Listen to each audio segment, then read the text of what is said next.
vous allez très vite accueillir au Camp des Loges, qui est quitté par le Paris Saint-Germain, le Stade Français. Très prochainement, ce sera le centre d'entraînement, c'est ça, du Stade Français, le Camp des Loges, Arnaud Péricard? Alors écoutez, c'est le projet sur lequel on a travaillé. On va voter dessus en conseil municipal dans une dizaine de jours et ça va passer au conseil d'administration début juillet du Stade Français pour une installation prévue à l'été 2024. Donc ça veut dire que tous les feux sont au vert, c'est juste une validation, un vote en conseil d'administration. On a travaillé avec les équipes techniques du Paris Saint-Germain, du Stade Français et de la ville de Saint-Germain parce que c'est vraiment un projet qu'on a fait à trois.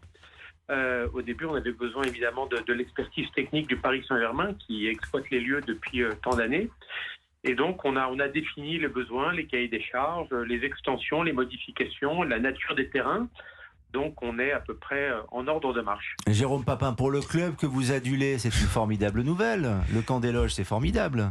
C'est un endroit, de toute manière, il fallait trouver, symbolique, mais il fallait trouver aussi une extension. Mais juste, pour le moment, il n'y a pas de signature de réaliser entre les deux parties, monsieur le maire. Alors, la signature, elle va intervenir, je pense, après le 5 juillet. Le 5 juillet, c'est la date du conseil d'administration du Stade Français. Et on aura donc les autorisations préalables de mon conseil municipal, du conseil d'administration, et donc on pourra signer juste après. Mais on a déjà l'accord de principe. Nous sommes déjà allés voir également nos partenaires du conseil régional pour nous aider à cofinancer également le projet. Et c'est un projet de territoire également. Voilà, je crois qu'on a su convaincre le Stade Français qu'on avait énormément envie d'eux. On est aussi une terre de rugby et puis on aura aussi plaisir, je ne sais pas si Mathieu Blin est dans le studio, mais on aura plaisir à l'accueillir. Je t'écoute bien entendu, j'étais en train de me dire que c'était évidemment super puisque c'est ce qu'il manque au Stade Français, c'est-à-dire un centre d'entraînement, un centre de performance, et ça c'est depuis même avant que je vienne, je suis arrivé en 97 grâce au CSG et la fusion avec le Stade Français. Le Stade Français actuellement là il s'entraîne dans le stade Dominici, Boulogne qui était l'ancien ACBB, qui a créé d'ailleurs des problèmes à l'ACBB puisque les licenciés de la CBB ont été répartis autre part.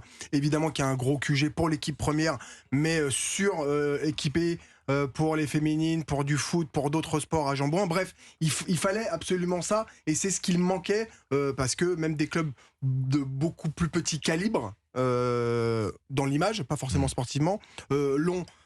Pour toi et pour ta ville, entre le PSG et le Stade Français, quand bien même le Stade Français soit très solide, c'est pas un manque financier important, ce départ du PSG et l'arrivée du Stade Français, parce que j'imagine qu'en termes de redevances, on ne doit pas être sur les mêmes tarots, ou en tout cas j'espère. Alors, il y a plusieurs éléments, Mathieu, et c'est une bonne question que tu poses, mais tu poses toujours de très bonnes questions d'ailleurs. Tout d'abord, sur les coûts d'entraînement, on a pris le parti pour le moment avec le Stade Français d'avoir une approche vertueuse et écologique. Je prends un exemple. Le Paris Saint-Germain aujourd'hui bénéficie de terrains d'entraînement qui sont chauffants. Bon, on a pris le parti peut-être de supprimer le chauffage des terrains, ce qui aboutit à évidemment une réduction des coûts d'entretien et des coûts de maintenance, et ça nous semble également plus vertueux par les temps qui courent. On a évidemment des redevances qui n'auront rien à voir, mais je peux vous dire que le PSG n'avait pas une redevance très étoffée jusqu'à présent. Le seul impact éventuel c'eût été la taxe professionnelle, mais parce que 80% de la masse salariale du Paris Saint-Germain était assise sur le Camp des Loges à Saint-Germain, donc ça représente quand même des centaines de millions d'euros par an et quasiment plus d'1 million d'euros de fiscalité. Mais comme la fiscalité locale a changé l'année dernière, ça n'aura pas d'impact pour le territoire. Donc fiscalement et budgétairement, enfin pas budgétairement, mais économiquement, c'est quasiment neutre. En tout, ça va coûter l'aménagement des terrains et du centre 4 millions d'euros hors taxes que nous allons partager entre la ville, la région, d'autres partenaires et le club.